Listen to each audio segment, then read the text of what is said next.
Greetings, this is Ty Brown, and welcome to the One Question Leadership Podcast, where we highlight executive leadership in college athletics. Our guest today is Caitlin Broadwell. Caitlin is the athletics case manager at Long Beach State. Greetings, Caitlin. Thanks for joining us. Hi, Ty. Thanks for having me. No problem. So, athletics case manager. Now, I introduced you as the athletics case manager. Is that right, or are you one of many? Tell me what the athletics case manager is. I am the at Long Beach State. I'm Okay. the only mental health expert in the athletics department at Long Beach State. Okay. So we can say the athletics case manager. Okay. Excellent. But that's a good question of like what does that look like here? Because to be honest, when I applied for this job, I didn't even know what that meant. Because my background's in counseling. That's what I have my master's in. That's what I have my licensure in. And when I was looking for jobs out of grad school, I was hoping to get into an athletic department. And the job description for this position matched everything that I was looking for in providing mental health care to student athletes. But the name athletics case manager really threw me off because I was like, what is this? I haven't heard of this. I've only heard of sports psychologists or athletic counselors. And I think, to be honest, Long Beach State didn't really know what that looked like either because it was a brand new position. And I got to come in and develop a whole mental health program in the athletics department. And every day it looks completely different, but majority of my work is meeting with student athletes and referring them to the right people and providers, whether that's psychiatrists, mental health therapists, mental performance coaches, or even basic needs, such as our basic needs department on campus. So I'm really just a singular person that dishes out our student athletes to the right people. Okay. Excellent. Educate me on what APCC stands for. Yes, APCC means I am currently finishing up my licensure hours. So, Okay. therapists, mental health therapists, or anyone that got their degree in counseling, marriage, family therapy, have to do 2 years of getting their hours under a supervisor. And so I am going to be completely licensed in January 2026. So I only have a couple months left of being an associate professional clinical counselor, Okay. and then I'll graduate to a licensed professional clinical counselor. Okay. Licensed professional clinic. So will you have LPCC after your I'll name, or what have will be? I'll have LPCC, yeah. Oh, okay. Excellent. Excellent. All right. So that's interesting. So athletics case manager. s- So you're the primary for athletics to figure out where people need to go. Mhm. And then do you actually see student athletes? A, and then B, being that you're still getting hours, is there a person that you're under in the department or at school, or tell me how that works? Yeah, yeah. So my direct work is what I do like majority of the time. So I'm meeting with student athletes. And so they'll come into my office. I'm housed in the athletic training room, and a lot of the student athletes are very familiar with me because I'm always at their practices, games, or just in the training room. And they know whenever they're not feeling like themselves or they know they need to get referred to support, they'll come meet with me. I do an intake, and it's a very thorough intake. It's looking at everywhere from what's their family background, what have they been experiencing, how long it's been happening, are they eating, are they sleeping, what does the whole picture look like? And that way I can know, okay, not only do you need mental health support, but maybe I can send you to look at getting an EBT card, see if you qualify for CalFresh and getting extra support there. And that way it helps the student athlete from a holistic lens rather than just the singular mental health lens. And so that's like where most of my work comes from, and then following up on their cases. And then the other parts of my work is contacting providers, making sure that all of their student athletes that they're meeting with, are, getting everything they need. Other high risk cases, I'm just following along and making sure the whole care team, is all on the same page. And so I'm working with psychiatrists, our sports medicine team, the admin of athletics, coaches. Sometimes their teammates are coming to me reporting concerns. And so it's really I'm touching a lot of different areas within athletics. Yeah, And that's then I forgot interesting. your second The question. second question was, being that you're still getting hours before you're fully licensed, is there somebody that you work under, and is that person on campus too? Yes, the hours part, my licensure process is, not really through athletics. Okay, I also do private practice on the side, I so see. I just do, psychotherapy with, normal population, folks. And Normies, that's my hilarious. supervisor she does have a history of working in athletics, which is super helpful, but she has her own private practice. It's called Pacific Mindful, Okay. and, my hours are mostly through there. Okay, so then when you get your license in January, Mhm. what will change other than the Just letters? yeah, Just the just letters? the letters and I'll be able to fully practice, on my own. I don't have to be under supervision, Right. essentially. But I hope she still stays in my life because I'll need that help. Right. Well, let me rephrase that question. Will you change anything in your role at Long Beach State Mm. when you become a fully licensed clinical counselor? No, no, nothing will change. Oh, okay. That's Yeah. interesting. Okay, Yeah. excellent. Excellent. All right, good. So your background, you've been in this role how long at Long Beach State? This is coming up 3 years now. 3 years at Long Beach State. And when we're in a Mhm. role after a year or two, we kind of get into our groove in terms of, how we want to present ourselves and our philosophy on what we're doing. Your background, uh, volleyball, transferred a couple times, grad transfer, I believe, and Mhm. then dealt with the transition with what I call athlete identity syndrome a little bit. Mhm. I've kind of found in talking to a number of different clinicians, for example, I talked to Dr. Stephanie Coakley at Temple, and I think Dr. Lakeitha Poole, who's I believe a mentor of yours, Yeah.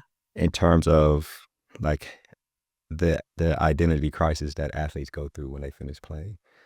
And I tend to think that it's not emphasized enough on campuses. The student athletes at Long Beach State are lucky to have someone like you there who actually seems to make this your top priority with them, the transition.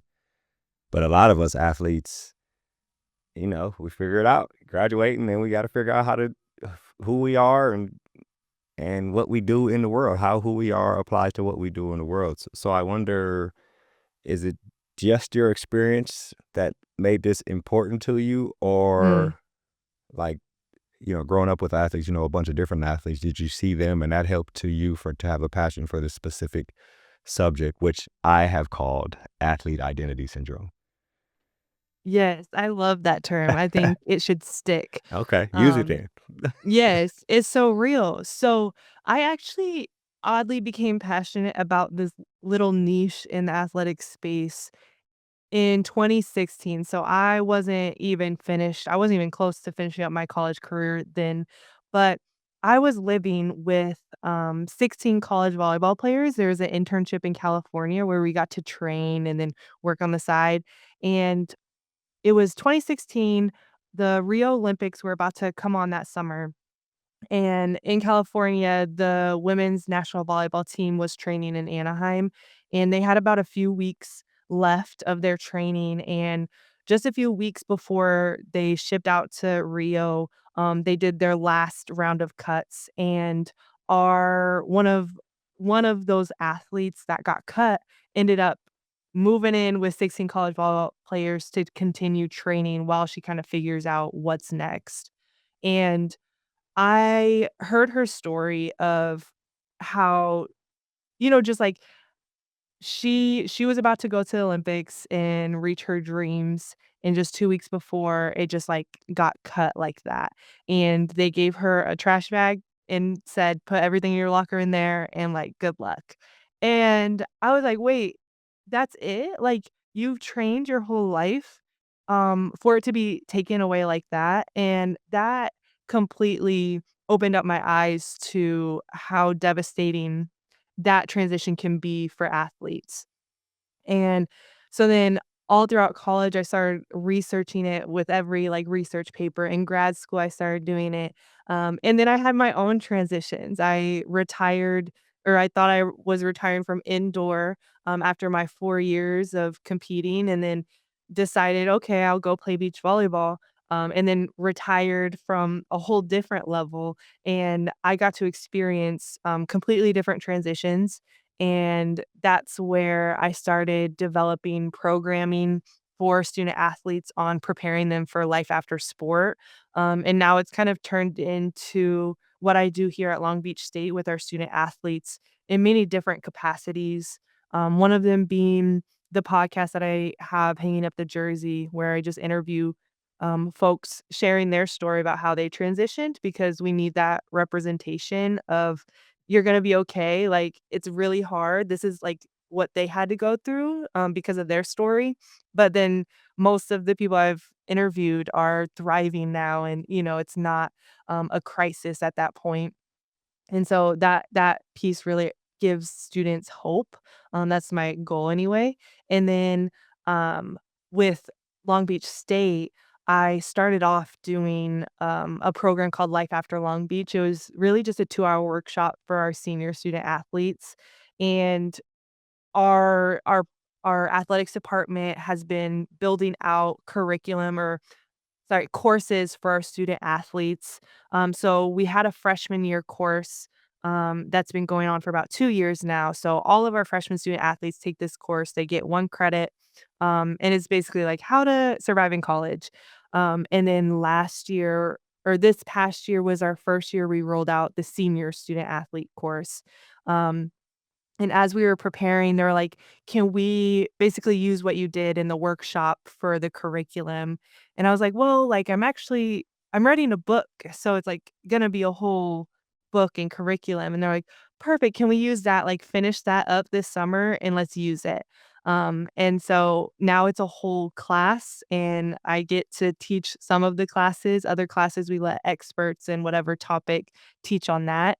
But we get to have conversations about their identity, multiple identities besides their athletic identity, and what they're expecting, and the grief that, they're already kind of preemptively feeling already, about saying goodbye to sport. So it's turned into this big thing, all because, I was just, like, really feeling for, this girl that just got cut from the Mhm. Olympics back in 2016. Yeah, no, that's excellent. That's actually very excellent. So, being as that there's a curriculum now, I imagine, can you identify 1 or 2 or 3 things that, I guess student athletes could do and or institutions can do to prepare student athletes as they arrive on potentially the end of their uh, athletic career? Like, are there things that are in place? My thoughts are, help people understand what their core values are, so at least they know who they are. You're probably Mhm. still going to deal with some type of grieving no matter what, because the competition is gone. But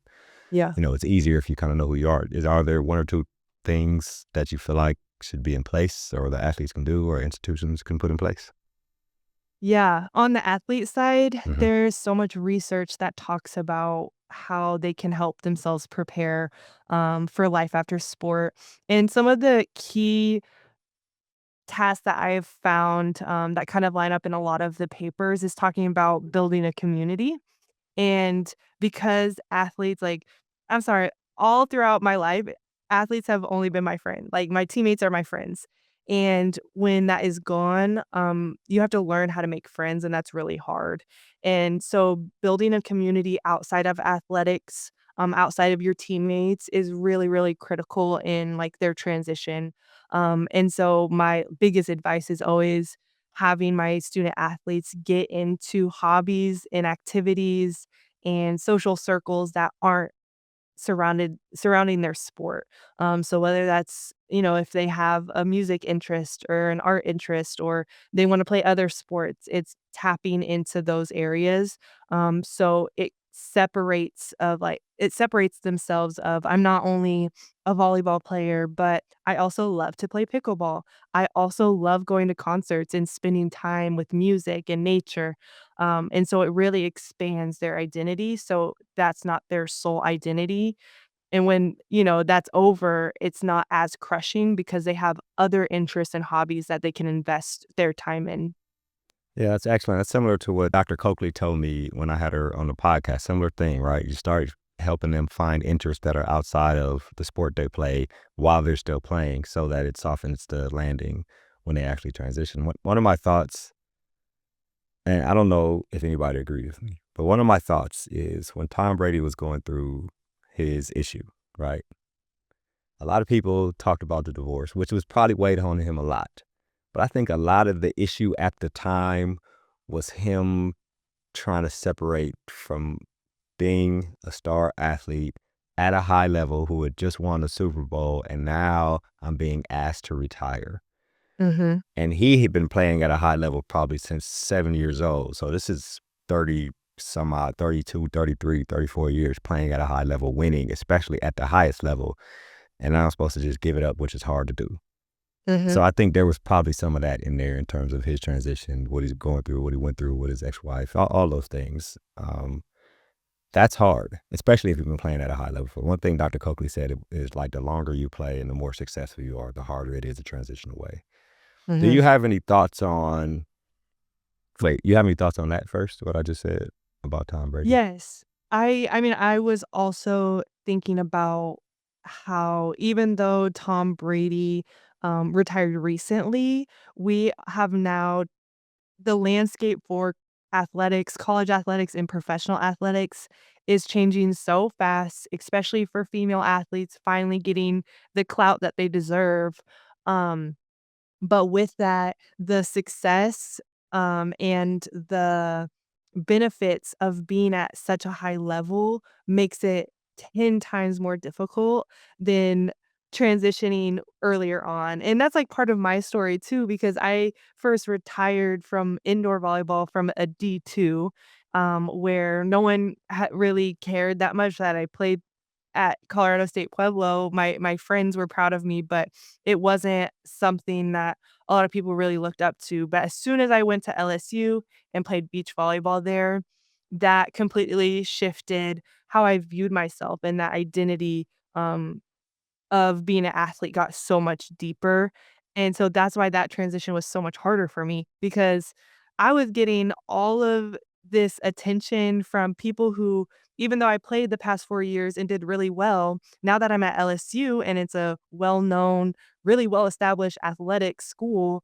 now I'm getting all this attention and clout. It feels good, and it's a dopamine rush, and, that's who I am, and I love saying that I played there still to this day, but giving that up and, like, helping athletes, when they're, like, that high of, a caliber athlete, can be a lot more difficult because even though I knew that, most of my life it wasn't, as high stakes as it was when I was leaving LSU.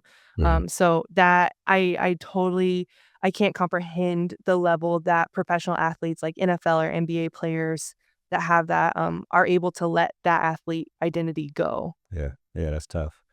So one thing I've been uh, mulling on over the last couple of years with this athlete identity syndrome is that a, like you just mentioned, high profile athletes, male or female, have to deal with this separation no matter how well they did or what school they played at.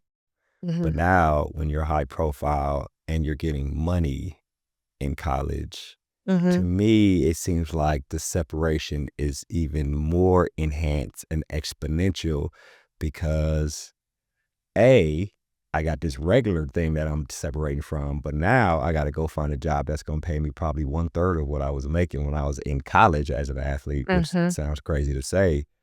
And mhm. so now that's not available to me anymore if I haven't put things in place and done things right. So I wonder if you have any thoughts on that aspect of where we see in terms of high profile athletes in college. Yeah, and that is exactly what I mean by the landscape is Yeah. changing, is there's dollar signs now Yep. included where at least for female athletes, that wasn't the case earlier on, but now we have NIL, which is completely shifting how college athletics works. But yeah, these students are getting money for every post they post, and the view count and the engagements are huge when they're posting about their their like successes on the court, pool field, whatever.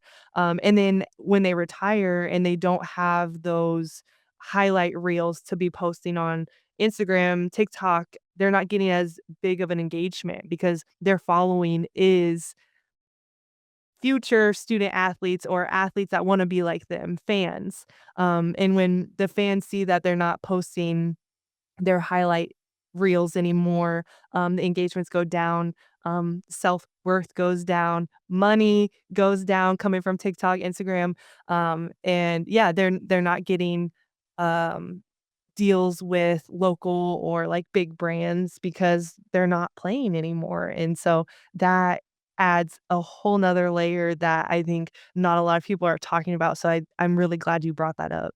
Yeah, it's probably even bigger than what you've talked about because now people are getting money and NIL is not a part of the conversation.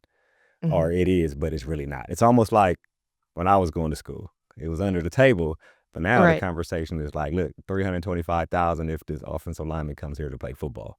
You ain't talking Mm. about posting nothing, right? You know what I mean? Right, right. And so that's even more of a problem because say that offensive lineman doesn't make it to the NFL. Well, now go Mhm. get a job, regular job, right? Right. And you ain't getting paid 325,000 coming out of college, right? Mm-mm. So that's difficult. And like you mentioned, women's sports, like volleyball specifically, right? It's volleyball and women's basketball. If there are more eyes watching, you imagine there's going to be more advertising dollars. So if there's more advertising dollars, the media value is going to go up, and that logically, hopefully, will bring more money into the sport, whether it be going to the players or not. And so that starts happening. You're gonna start seeing it with women too. So even with women, just like you see it with Mm. high profile men's sports. So I don't know. I don't know what to do with it. My job I've taken on is just educate the masses and talk about things. You actually have done Mhm. research on this thing, this thing that we've coined as athlete identity syndrome. And I wonder, Long Beach State, I guess the power sports are like basketball, men's volleyball, maybe water polo there.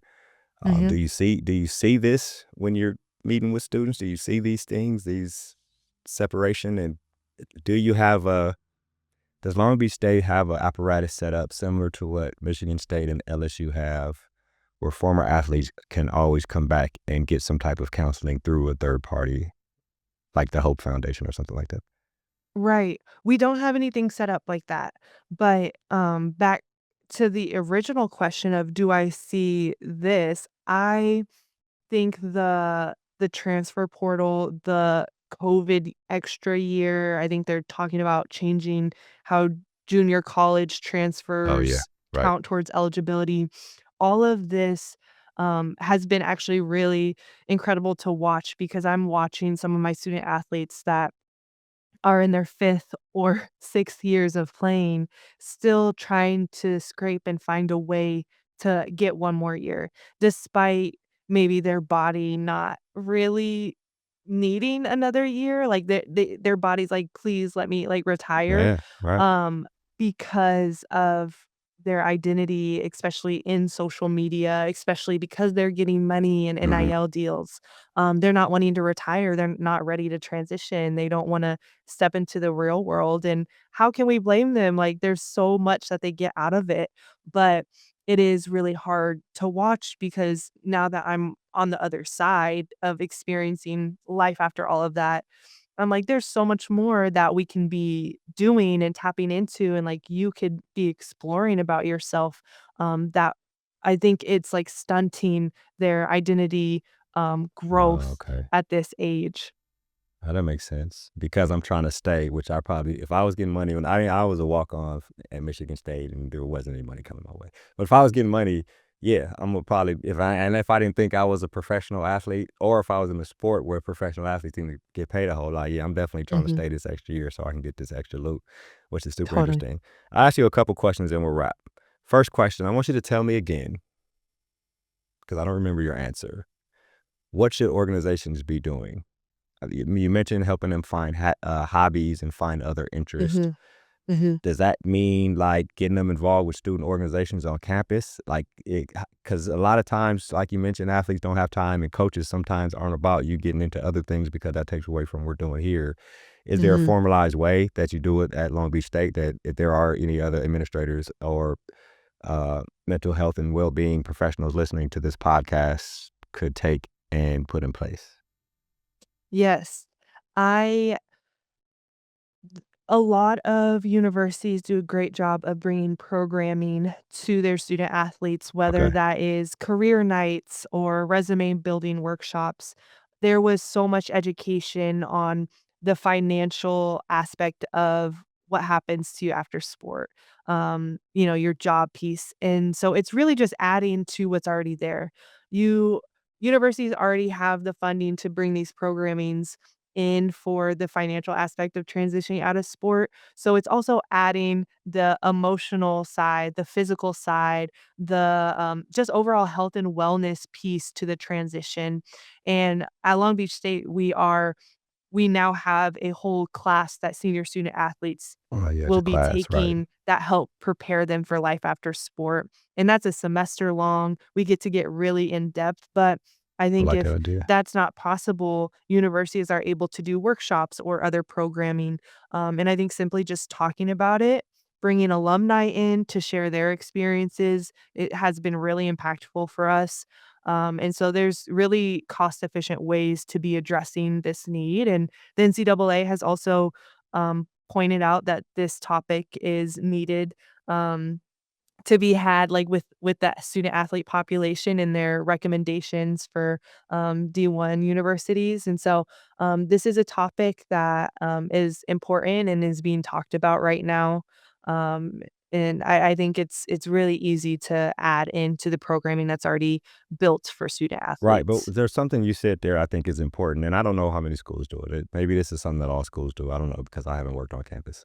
But most schools bring people in to do workshops, etc. A lot of times it's the once they may have different things throughout the semester or through the year. I don't know how many times somebody repeats. But a class, on the other hand, it's a mandatory class. Is it a part of their mandatory education for them to graduate? To your senior student athlete, you have to be in this class. It's not mandatory, but mandatory. Yeah, yeah, no, highly recommended. We'll say that. Yeah. So I think that's excellent, right? Because it's a whole semester worth of Mhm. things that focus on this. I think that's an excellent idea. A class focused on Yeah. senior student, and this is all. I'll be in there with swimmers and basketball players and all this kind of thing. Yeah, I think that's Yeah. excellent.